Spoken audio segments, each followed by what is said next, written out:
Let's get into it. Sold Not For Sale podcast. Coach Colin here. Joe Rogan misses the biggest bombshell in the Signal link scandal that there has been. Now, I've made some videos about this on the other channel. I talked about it on stream. I was really focusing on Mike Waltz, and I missed it too until somebody out there, a source I should even say, emailed me and told me about Mike Waltz's wife. And I went, whoa.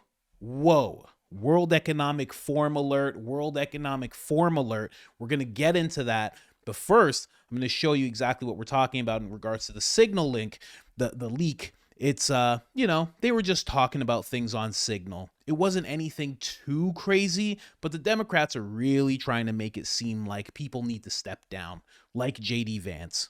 Go figure. They want him to step down.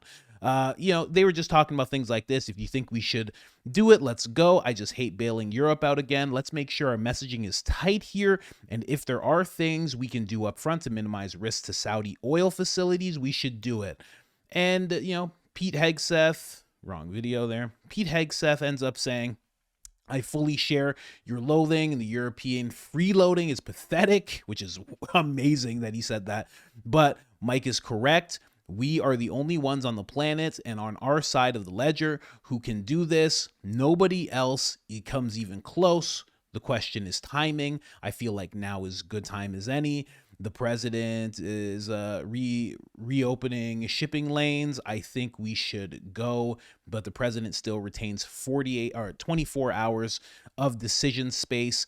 And this was basically just them going back and forth about the whole Houthi attack that went down that actually killed an ISIS leader, and it went flawlessly.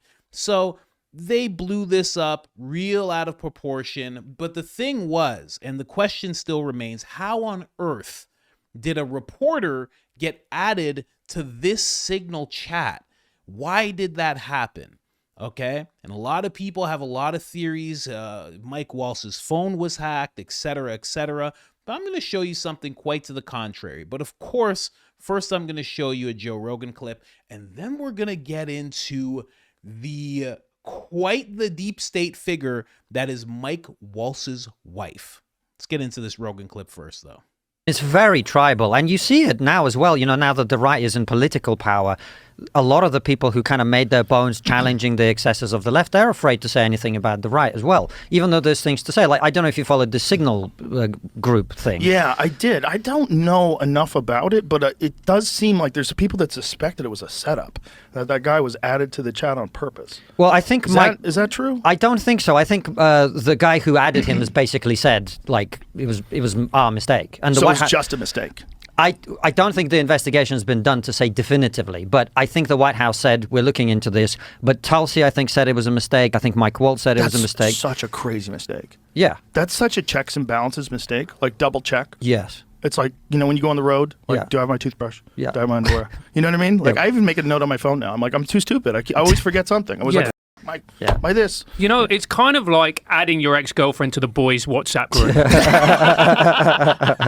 Some of the memes have been incredible. That's exactly what it's like. Dude, that's so good. Yeah. That's so good. That's Yeah. exactly what it's like. That's such a perfect analogy. Like, you fucking idiot. They're all on the phone afterwards. What the bro? Like, Pete Hegseth swears. Yeah. He's like, what the bro? Yeah. You know she's gonna talk. Well, how about the fact that they said that they didn't share any information about weapons, or like, what was the exact quotes? What did they say?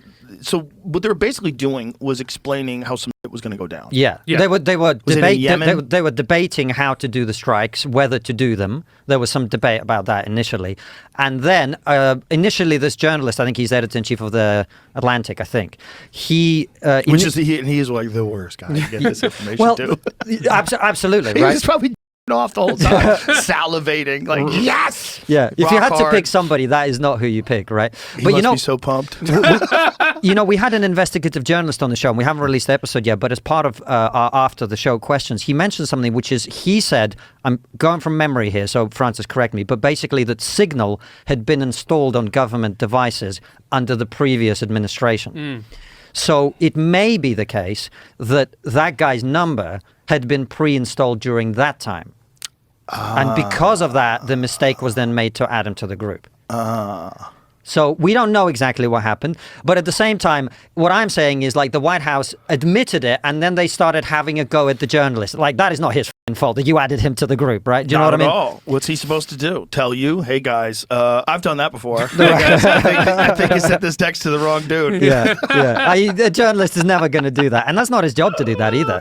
No. Listen, that's one of those things that just happens accidentally. Yeah. But you can't have that happen when you're planning bombs. Agreed. When you're planning war. Agreed. Like, first of all, it's so crazy that the government doesn't have its own completely safe app. They do.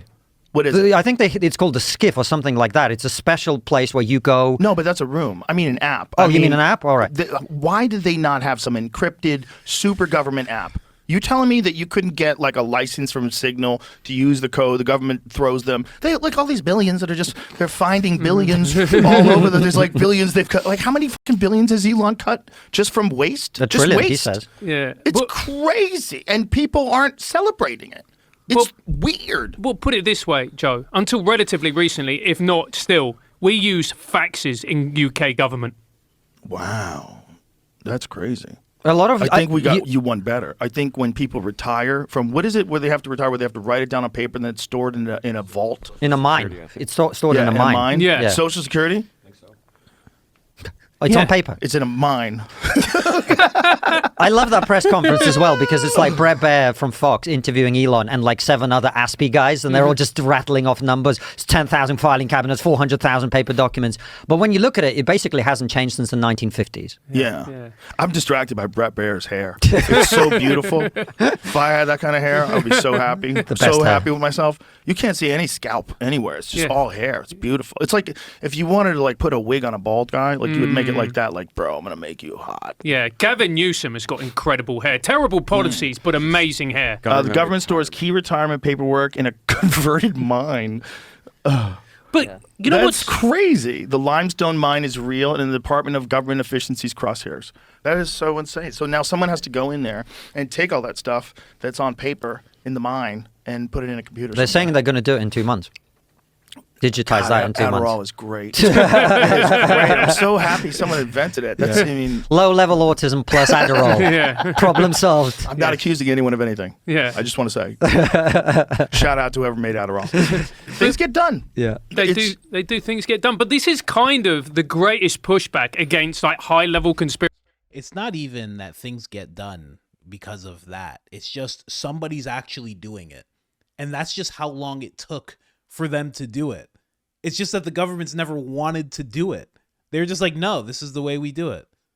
They're like, we have other things to pay for. There's like operas in Colombia that we have to pay for. So we're not changing this. We're gonna do everything else for everybody else, but we're just not gonna touch this. That's all it is. Anybody could probably do it in 2 months. It's just how long it takes. Adderall. Yeah. Problem solved. I'm not accusing anyone of anything. Yeah. I just want to say, shout out to whoever made Adderall. Things get done. Yeah. They do things get done, but this is kind of the greatest pushback against like high-level conspiracy theories. You know when people go, bro, they control everything. You're like, dude, they have a mine where they store stuff. Come on. Yeah. You know what I mean? Right. It's like the perfect. Everybody thinks that everything is a giant plot, and some of it is just sheer incompetence and just years and years and years of monotony. You know. Let me tell you something right now, okay? I got a tinfoil Speedo on. You guys know me. I don't interrupt clips, but I'm going to interrupt right now because this doesn't say anything towards that. There's still massive plots going on, and Elon doing what he's doing is actually exposing the plots. What are we talking about here? Don't listen. If you ever meet me, don't ever come to me with that scenario. Oh, you know why I don't think there's some big thing going on behind closed doors? Because they use the mind to do. I'd be like, get out of my face. Get out of my face right now. Get out of here. And I'd walk off, and all you'd hear is my tinfoil Speedo just crinkling as I walked away from you. It's ridiculous. Are you out of your mind? It doesn't prove anything. This doesn't prove any. Where's the list? Have you seen any of these lists that were supposed to? Is there a second shooter or not? No, there's nothing going on because they use a mine. Yeah, okay, that makes sense. You know, or just like the same stupid life over and over again. No oversight. rampant corruption everywhere. All the lobbyists are rich as I mean, look at this file line. Look at this. This is all the data. Well, bro, you make such a good point about nobody giving them credit. I don't know if you've ever had access to other people's money, like in any way, right? Taxpayer money or anything. But I can tell you, Francis and I, we even spent trigonometry, which is our business, money differently to the way that we spend our own, because it's slightly different. It's not entirely yours in a way, you know? So when you're dealing with billions of taxpayer dollars, of course it's getting wasted. Of course it's going to corrupt. Of course. It's inevitable. What are you, a child? If no one's watching them, duh. Right. Duh. It's what all people do. And the question is, what I don't understand is, look, I think it's very possible that when you move quickly, you're going to cancel some things that you might not want to cancel. Things are not going to go perfectly every time, whatever. But ultimately, the question all Western countries have to answer is, we're running debt at more than 100% of GDP, right? What are we going to do about that? We have to deal with it somehow. You're actually, bro, you're worse than we are. Really? Yeah, you're 126%, we're about 110. God damn, really? Yeah. Wow. Yeah, that's why you're trying to deal with it. That's what Elon's trying to do. He's trying to cut the deficit in half, and then the idea is you grow the economy and you actually get back to surplus. When he keeps finding all of these companies that are getting like $1 billion here and $2 billion there, and all, like the Stacey Abrams one where they're going to give energy efficient appliances to poor people. Yeah. $2 billion. Yeah. It's like, what did you do? Like, what did you do? Like, there's a bunch of those. Like, what did you do? Like the high-speed internet one. Yeah. What did you do? How come you got billions of dollars and nothing happened? Imagine if you were a private company and you had a segment. Like, imagine we were all a company. And we're like, Francis, I think you should be in charge of figuring out how to do this with the phone. I'd be like, we've already Yeah, trust me, I run a business with this guy. That's a bad idea. I'm giving you $4 billion to get this done. And then I never talk to you again. I never check in. I don't go, hey, where's the fucking money being spent? What are you doing, man? How come the phone can't do this yet? I don't ask for any progress reports. You just keep getting money. This is bananas. It's crazy. And for anybody who doesn't want that to be more efficient, like, what are you working for? If you're paying taxes, what are you working for? You're part of your day is the running of this government. You're happy that it's being run like this? You're happy that billions are going to places that no one can you have no... Everybody would be happy about that if they were in on it. Why would you want to put order to chaos when the chaos is benefiting you? What if right now I looked at you and I said, you could be a multimillionaire, but everyone's just going to think you're really incompetent. But you're going to be a multimillionaire. You're going to have money. But people are just going to think you're wildly incompetent. Would you do it? Of course you would. You'd be like, oh, okay, whatever. They're just going to think I'm dumb? All right, fine. Cool. No problem. You would do it? Anybody would do it.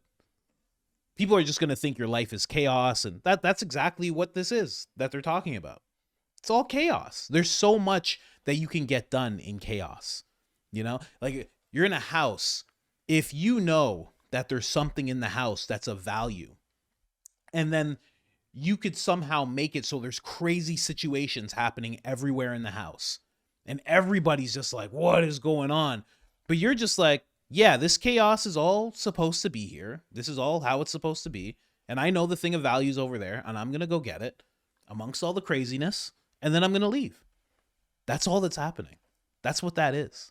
That's why nobody has stepped in. That's why nobody's like, should we put all that into digital, or should we leave it in the mind? It's like, leave it in the mind. And then somebody else will deal with it, and it'll take them months to deal with it. We'll be doing other things. Me and Stacy got a thing that we're working on, okay? You want to come do the thing with me and Stacy? Oh, we got a great thing going on. I'll tell you something. That's what's going on there. And also, when it comes to Doge, why is Elon leaving? You know, I've heard that he's leaving in... Trump's almost at 100 days. He's leaving, I think, 30 days or 60 days after that. Something ridiculous. Why on earth is he leaving Doge? And it's just going to be left to federal employees. So I thought there was a lesson learned in all this, that you can't just leave things like this into the hands of federal employees. I thought we learned. But apparently nobody learned. But anyway, Let's get into the whole thing. Pre-installed apps. Was it a setup? Was it a mistake? Was it a hack? Who is the wife? Thank you so much to that person that emailed me. It took the time to email me and let me know who this lady was, because it completely confirmed my suspicions about this gentleman, Mr. Mike Waltz. Now, this is not a critique of Trump. This is a critique of the guy who was responsible for this. I just think his story is odd. And you're going to hear it now, and then you're going to hear the reporter talk about his side of the story, and then you're going to hear Trump's take on the whole thing, and then we're going to get into the wife a little bit, okay? Let's get into it. Joining us now, one of the principals who was on that Signal chat, National Security Advisor Mike Waltz. Advisor Waltz, thank you for joining us tonight. The president expressed complete confidence in you today and his entire cabinet. But how did a Trump-hating editor of The Atlantic end up on your Signal chat?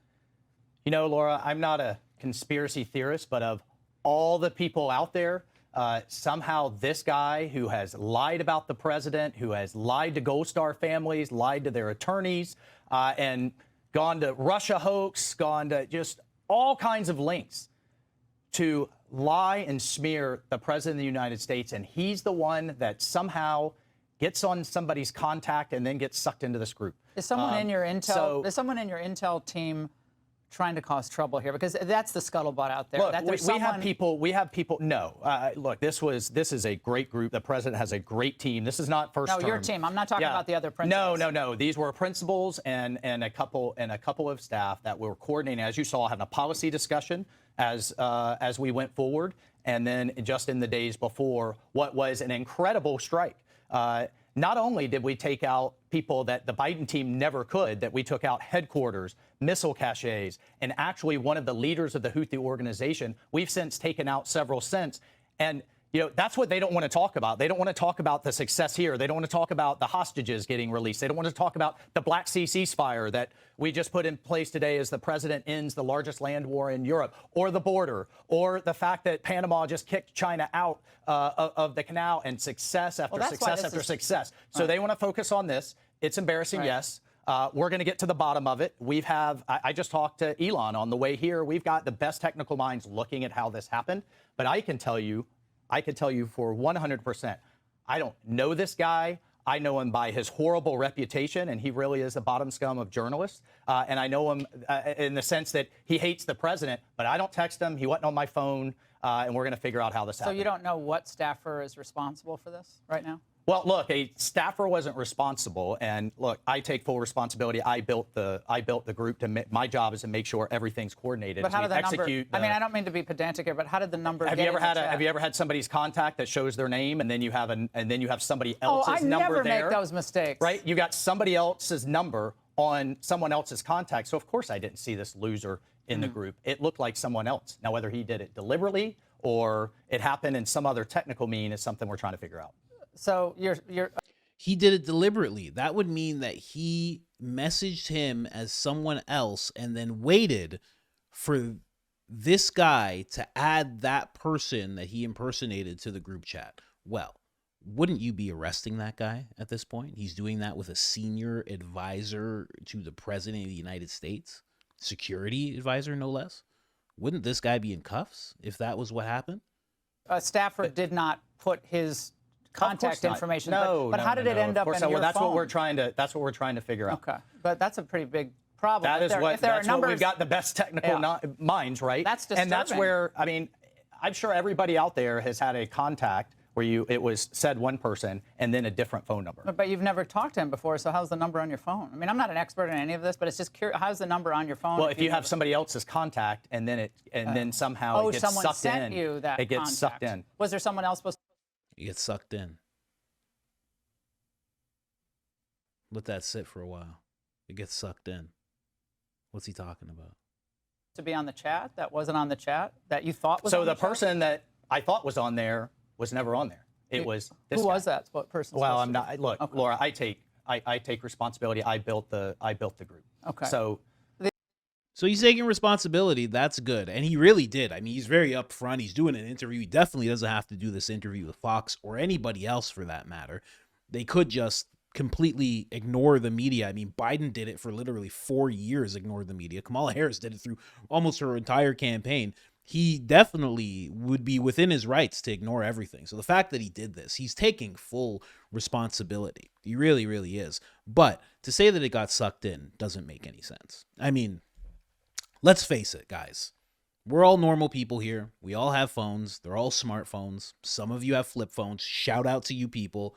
You're amazing.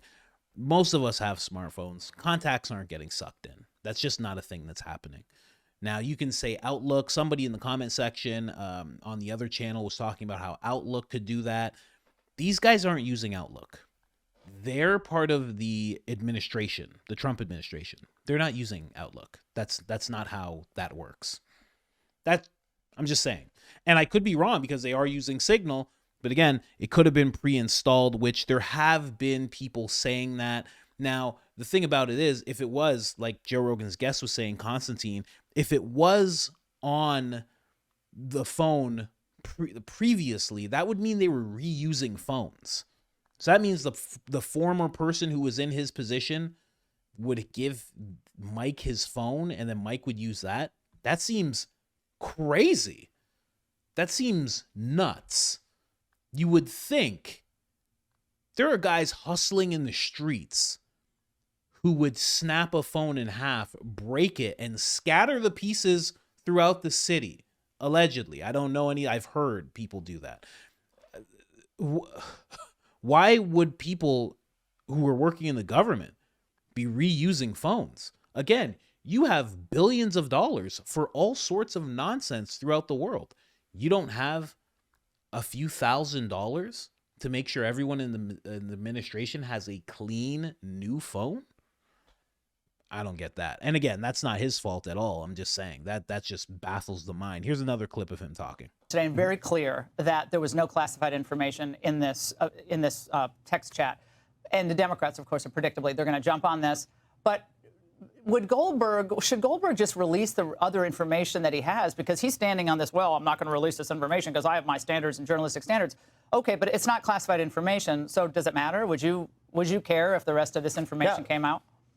Look, I mean, I would prefer, certainly, as the president was saying today, if we could all sit in a steel-lined lead room and have all of these conversations. I certainly want our deliberations to stay confidential. This was an encrypted app that the CIA had on sitting there as John Ratcliffe was confirmed and walked into the building from the prior administration. It's on other agency apps. And so, no, of course I don't want it all out there because these were conversations back and forth that you should be able to have confidentially. But what you also saw was a healthy policy debate in how we were going to achieve this for the president, what would be the results, what should be the timeline. And I think, again, I am fortunate to work for this president. I am fortunate to help him execute this vision and incredibly fortunate to have this team around him. But there's no classified information in this exchange? No classified information. But you'd prefer it not to be out? Of course. That'd be, do you want everything? No, well, right. I don't work for the government. I mean, this is why that's why texting in general is, in government situations, again, as difficult. the president said, if we could all stay in the same room, but when we've got people moving, right, as he said again today, I mean, that would be his preference. I think all of our preference. But when he has people all over the world and we're coordinating these complex operations, we're moving at Trump speed.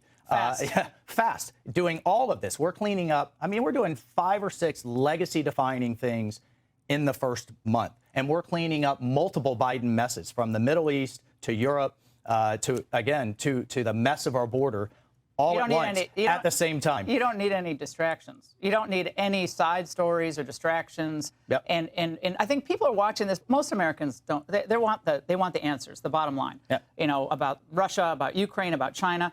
But they read stuff like, oh, wait, there was a 2023 DOD memo that said you shouldn't use Signal. And yet you hear Ratcliffe today saying, well, it was commonly used. So doesn't there need to be a standard across the board? Absolutely. Just don't use any of these apps. But then how do you communicate when you're not in a skiff? Well, and that's what you heard. That's what you heard Elon talking about, kind of the mess that is government communications. I could tell you, members of that team, I've been very frustrated about, The quality of our communications, we are working to address that. So one of the things that DOJ is doing is improving our IT, is improving our ability to communicate. And to the extent we get everybody in the same room, always better. Yeah, it's always better. But you've never met Goldberg. He's out there saying you guys have met in the past, but you've never met him. No idea. Wouldn't know him if I bump into him, if I saw him in a police lineup. Do now. Knew him by reputation about lying about the president over and over again. What I can tell you for certain, certainly wasn't reaching out or talking to him at all. Why would I? Yeah, she didn't mention that. No one mentioned that. I'm just saying, nobody mentioned that. But he's right. You wouldn't want everything to be out there, regardless, even if it was just, it wasn't about, quote unquote war plans like they're trying to paint the whole thing as. Even if it wasn't, you wouldn't want that conversation out there. I don't talk about anything in regards to my channels, and I wouldn't want everybody to be privy to my messages. But I think for me, it would actually do pretty well.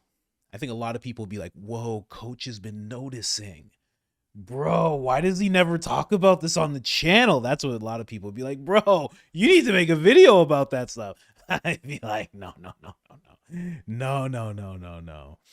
Oh, man. But again, like she said, I don't work for the government, so it's a little different.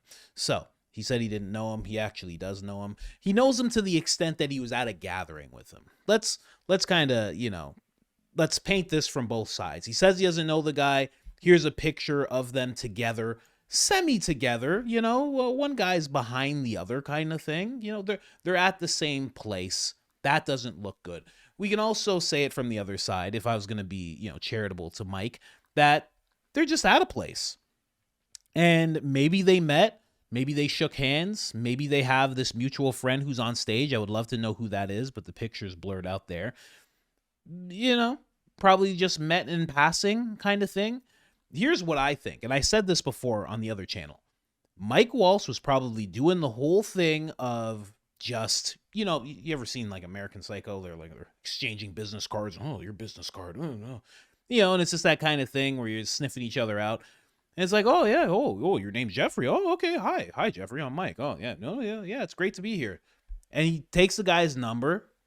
The guy says, hey, I'd love to keep in contact with you. I'd love to talk to you. Maybe have you as a source. Maybe you could help me. I just want to get to understand what's going on with the administration. I don't want to have to attack Trump. I just want to blah, blah, blah, blah, blah, blah, blah. And then Mike goes, yeah, sure. And they exchange numbers. That's more than likely what happened here.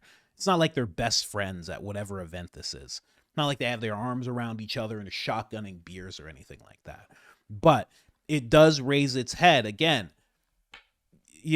It's just, you find it and you go, oh, okay, well, that's kind of contrary to what he said. Now, that's what Mike Waltz was saying. And as soon as I saw that interview with Mike Waltz, I was like, wow, I don't trust that guy.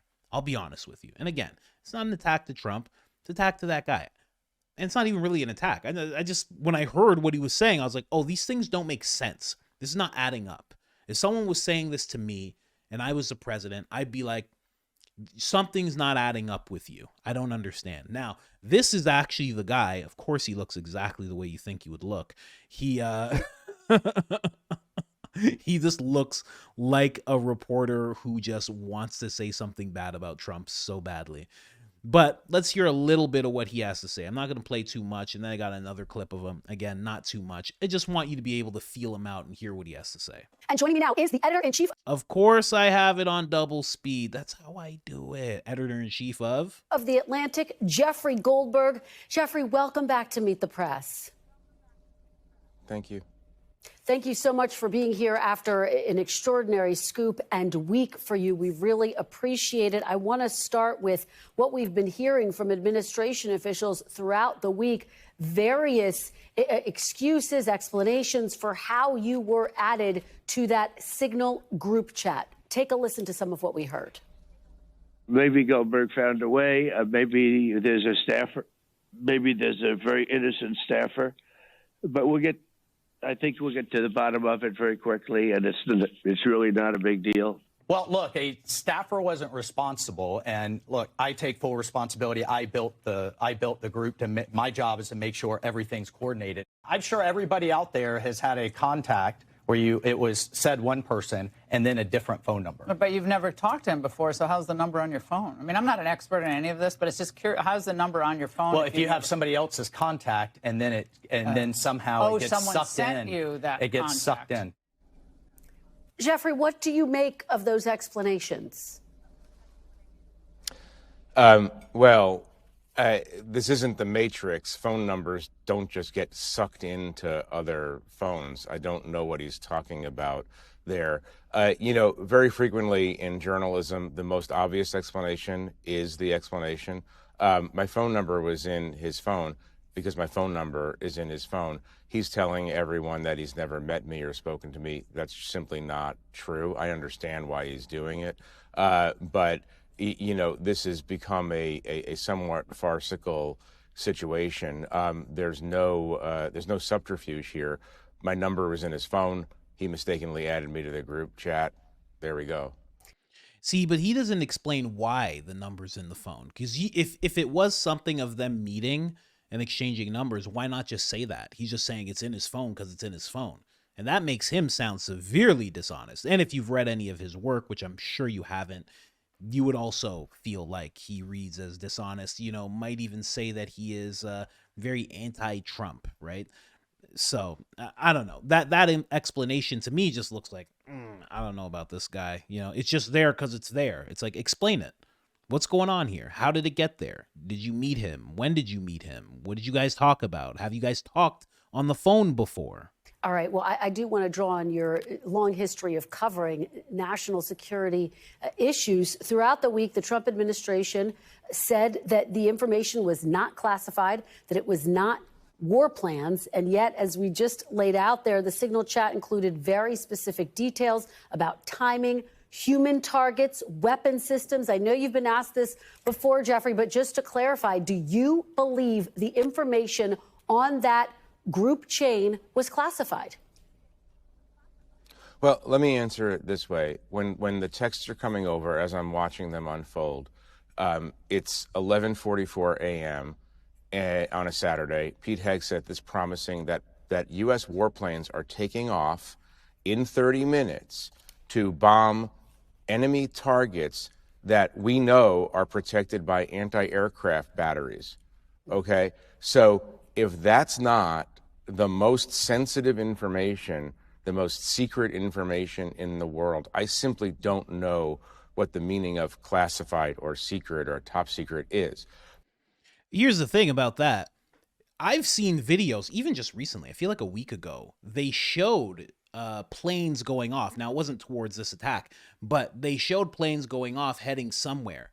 And this was posted by Forbes Breaking News and Fox. So just the fact that they're going out, it may not be classified. And also, guess who gets to say what's classified and what's not? The Secretary of Defense, the Vice President, and a senior security advisor, which is Mike Waltz. They get to tell you what's classified and what's not. So you don't really, as a journalist, be like, I differ in terms of I looked up classified in the dictionary. No. These are the guys that classify things. You don't get, well, I just want to put my 2 cents in. No. You don't put your 2 cents in, buddy. You're a reporter. It wasn't classified. If they say it wasn't, then it wasn't. That's my stance on it. And, you could have a different stance. And also, I will say they weren't really war plans because, Congress has to actually declare war. These are classified as military actions, although, somebody did pass away in the whole thing. That is what they're classified as, whether you like that or not. Let's just see here. This is the last one I'll play of this guy. A lot of reporters. No, and they discredit the messenger or the publication. Or they try to discredit the messenger, at least. Right. Yeah. Well, among other things, they're now calling you an anti-Trump hater. I don't hate Donald Trump? No, not at all. I'm just reporting on a White House. That's all. I mean, this is, and I'm not the first reporter they do this to. Anytime you write something they don't like, they call you bad names. I have to imagine that you've been called bad names from time to time. Though you're such a likable person, I can't imagine. It happens. But the truth of the matter is in this case in particular, they included me in the chat. I was in the chat. they're screaming and yelling about my character. All I did was look at my phone. So if I'm such a nefarious individual, why is Mike Waltz? Why am I in Mike Waltz's phone? Why does he have my phone number? Why is he including me in this chat? And what do you expect a reporter to do when you learn interesting information about the way an administration is contemplating military action? What do they really think is going to happen? We're going to report it. You're going to report it. Of course you're going to report it. It's in the public interest. That's literally what we do. We hold government officials accountable in the public eye, so the voters and citizens of the United States can see what their leaders are doing. That's what we do. I feel like that's what you've been doing since January 20th. I feel like you weren't doing that 4 years ago. I'm just putting it out there, I'm trying to show both sides here, I'm not trying to manipulate you guys into thinking, but I'm just saying 4 years ago, that whole 18 months ago, 24 months ago, it didn't seem like they were just reporting on what was in the interests of the people. It really didn't seem that way. I'm just saying, go look at the Atlantic and what they used to talk about. When it was the other guy who was sleeping, they weren't concerned about all this stuff. They were still focused on Trump, quite actually. So I'm just saying. I let him speak his piece, but I'm gonna speak mine too. So he could say that if he wants to. All in all, what was Trump's take on the whole thing? Again, Trump just so loyal. And arguing the strikes against the Houthi rebels in Yemen were successful. Now, notably, Mr. Trump said he had read the group text exchange. Mr. Trump. Just ridiculous, huh? Mr. Trump. Wow. NBC, man. I pressed the president about reports that he'd been advised to fire Mike Waltz. He responded, I don't fire people because of fake news and because of witch hunts. Jose? Solid. I mean, that's Trump. Like, a lot of people will think differently of him, and obviously the media tries to show you something different about him or get you to believe something different, but that's the type of loyalty he has. He hasn't seen the guy do anything that disloyal. He messed up. So he's like, I'm not gonna fire him over that. And it makes sense, again, the Democrats, there's actually videos of Democrats in congressional hearings calling for J.D. Vance and Pete Hegseth to resign. Like, yeah, that's what's going to happen because you want it to. Is that how this works? But anyway, let's look into this guy's wife a little bit. This is Mike's wife. Now, this is the thing that makes me, I showed you both sides, both of these guys talking. I didn't like what they were saying on both of their ends, quite honestly. Right? But then when you look into this guy's wife, I'm just saying, let's just look into it a little bit. That's her name, Nisha Watt. Nisha E. Watt. I'm not sure how to pronounce that. Let's just go down here really quick. This is something I used to do all the time whenever I was looking into somebody. Where are we at? Government service. I don't know why they put this under government service. She's a fellow counsel on foreign relations and served on the governing advisory council for the World Economic Forum. Now, I know quite a bit about that. If you've been following this channel for years, you know I've covered this extensively. Now, what they have is Klaus at the top. Then they have a president who is just under Klaus. Then they have a leadership and governance council. So she was advising that council. This is a very high up person to be advising that council. This council has people like Larry Fink, CEO of BlackRock, on there. They have all sorts of people, royalty and whatnot. And then she also served in the governing advisory council for clean energy at the World Economic Forum. It was appointed by the deputy secretary in the Bureau of Energy Resources. Okay. Then where do we have it here? Where does it say it? I just saw it. Where is it? There it is, right there. And then we go down. And if you are a watcher of JRE like I am, you remember there was a certain person named Mike who was talking about this. She was serving as a distinguished fellow at the Atlantic Council. Also focused on energy, climate, and Arctic policy and national security, and was appointed U.S. Commissioner on the U.S. Arctic Research Commission. Now, you might, and on top of that, to be fully transparent, she reported that Donald Trump would select her to be the Homeland Security Advisor. And that was back in 2020, right? He would back in 2020. So if you know anything about the Atlantic Council, it's just like, and then you hear what's going on here. Then the question of, was this a setup? Was this a hack? Was this a mistake? Well, if you don't know about the Atlantic Council, you have to look about who's on the board. Okay, there's some very high-level people, intelligence people who were former directors make up the entire board. This is a board of people who dislike Trump quite a bit.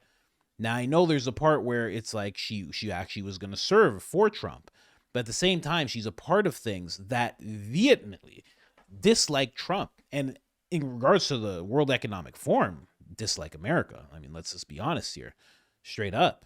So, very interesting that this guy, his wife, is this type of person. If you ever needed to explain what the deep state was to anybody and they didn't understand, you would point to someone like this, who has all these decorations and is in the World Economic Forum and is in the Atlantic Council. You would point at this person. And again, I'm not going to get into it, but Joe Rogan has talked about it extensively when it comes to the when it comes to the Atlantic Council and what they do. They were, I'm not even going to say it, but this person makes everything this guy's saying seem so wild, because she is just so connected in that world that to have something like this happen to him is just so far beyond coincidence to me. And I'll be honest, when I covered this on my second channel, the first thing I said is, oh, this guy's got to go. This guy's got to go. All I heard was this explanation. Then somebody in the comments, if you're out there, thank you so much. Let yourself be known in the comments if you want to. Then somebody told me about this lady, and I was just like, oh, well, my suspicions confirmed.